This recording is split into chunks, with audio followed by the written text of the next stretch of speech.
Here's the story of Johnny Somali, or Ramzi Khalid Ismail, a notorious content creator, former Kick streamer who got banned from Kick for launching full-blown harassment and printing of defamatory leaflets mocking other Kick streamers wherever he lands. It's almost like he's taken it upon himself to redefine what it means to be truly unlikable on the internet, one country at a time. It's more like a traveling circus of chaos, and he stirs up controversies and baits audiences, and he tries to engineer any outrageous spectacle. If you don't know him yet, here's what he said. I'm a 5'4" malnourished Ethiopian. I think maybe I was just born to be evil. I don't know. I don't like being good. If I make content, I don't know. I like to make content that makes people violent. I hate Asians. I think all Asians need to be exterminated. Somebody please put this on the news tomorrow. They're the same. Koreans are Chinese niggas. Japanese are Chinese niggas. What's your favorite neighborhood in Seoul? Shut your chink ass up, you fucking dirty gook. Well, that was a bit aggressive. So I thought we should talk about him. But before we start our conversation, I hope you're doing well today, and please like this video and subscribe to my channel. Johnny Somali has traveled through multiple countries including Thailand, Japan, and South Korea, antagonizing just about anyone he encounters. He stormed through the Tokyo subway and shouted, "I'll drop the atomic bomb again." Hiroshima, Nagasaki! Hiroshima, Nagasaki, you know what we do to you niggas? Hiroshima, Nagasaki, we destroy it. Provoking locals and sparking outrage across Japan. And when he faced online backlash, he posted an apology video. But if you think that changes his behavior, you're very mistaken. Gomenasai, Japan. Gomenasai. I'm sorry. Okay. He doubled down. He played anti-Japan songs in public, disturbed people, and followed schoolgirls while broadcasting adult sounds from his phone. And when the police caught up with him, he pretended not to understand to evade consequences. And his behavior only escalated from there. Former gang members, high-profile YouTubers, and others began interrupting his streams and even confronted him at his lodging. But Somali's response? More empty apologies and even more incendiary stunts. He got into shouting matches near Dotonbori, hurling insults at a Japanese woman until a passerby physically removed him.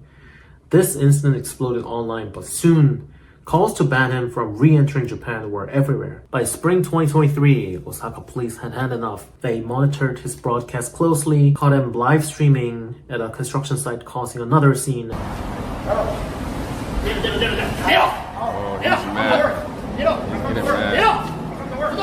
And arrested him on September 21st for trespassing. Thanks to video evidence and worker complaints, they fined him for disorderly behavior. He grinned at the camera from the back of the police vehicle as if it were all part of the show. After his release, he returned to his antics, disrupted a restaurant in September, and faced a second arrest. What? We gotta eat somewhere else. I'm sorry, dude. We gotta eat somewhere else. We gotta eat somewhere else. We're gonna go. We're gonna go.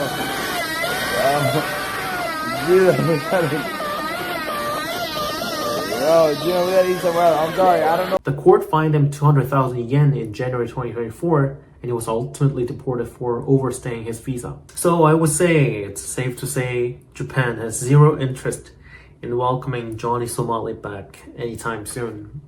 Then he kicked off his 2024 tour in Thailand with a friend and strolled around Bangkok and Pattaya, and these two people live streamed their antics, hurled insults, and stirred up chaos. And the Thai locals didn't like it. And at one point, they were confronted by Thai locals, and the Thai locals said, "We don't tolerate this behavior in Thailand." And finally, Johnny Somali landed in South Korea, and he was ready to offend everyone's sight.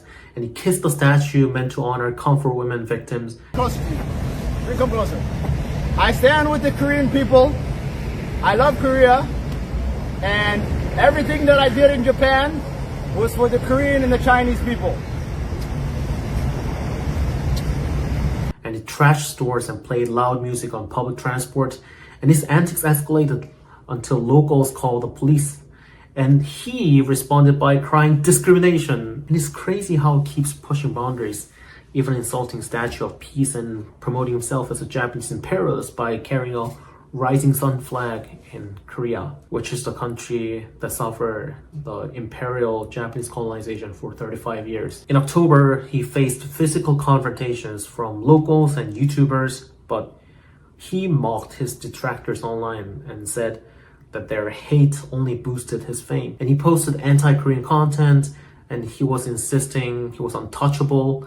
And eventually, YouTube intervened and suspended his account. So Johnny Somali, the internet provocateur that nobody wanted but we have, is rather a lesson not in how to make content, but in how fast someone can alienate an entire continent if they put their mind to it. On October 31st, just hours after his second YouTube account was suspended, Johnny Somali kept pushing boundaries.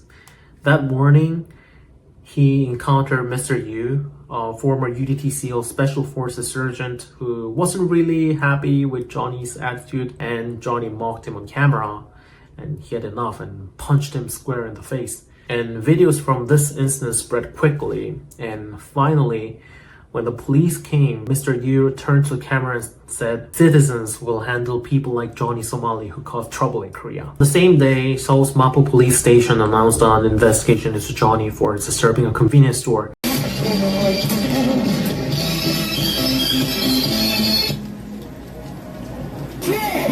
Jack Frost with his zesty Edgar. Get your ass on. We like Victor from Despicable Me using the upside down. What are you talking about? When you got a urine stain in your shirt, when you might take piss out of your nipple. Get your Sorry, I'm black.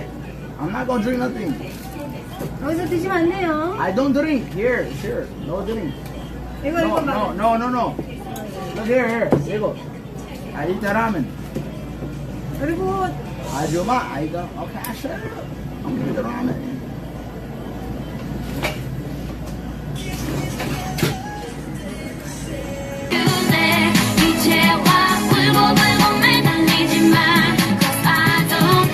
Father was right to say you should never have kids. Your father was right. Your father was right.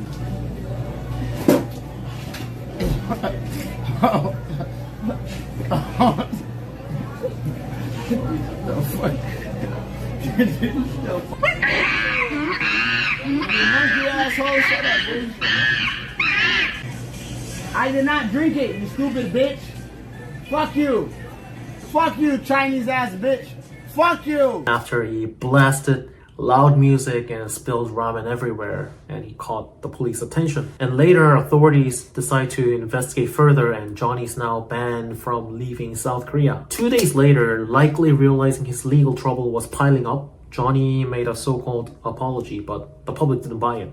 Comments poured into the apology video, with viewers expressing disbelief and calling it insincere. For someone who trashed Korea on social media, this apology looked more like a desperate attempt to avoid consequences than any genuine remorse. And now he faces trial in Korea on assault and drug use allegations. I want to end this video about Johnny Somali by discussing his comments, which reveal pure malevolence. I want to start a race war.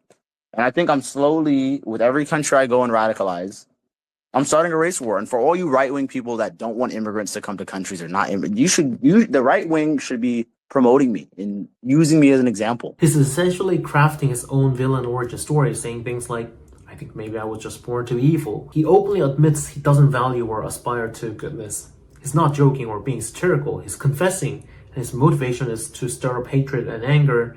And he's not just trolling. He expresses a real desire to start a race war. And I think Johnny Somali's delusions peak as he tries to cast himself as a martyr, and he thinks in his mind he's not a provocateur but a hero. And I think this is peak narcissism. Johnny Somali revels in the negative attention, and he embraces it as validation. So there is something profoundly psychopathic here, but it's not unique. He's just a guy who hurls hate and convinces himself as if he's a visionary. Ultimately, it's nothing but attention-hungry delusion and a desperate ploy for validation.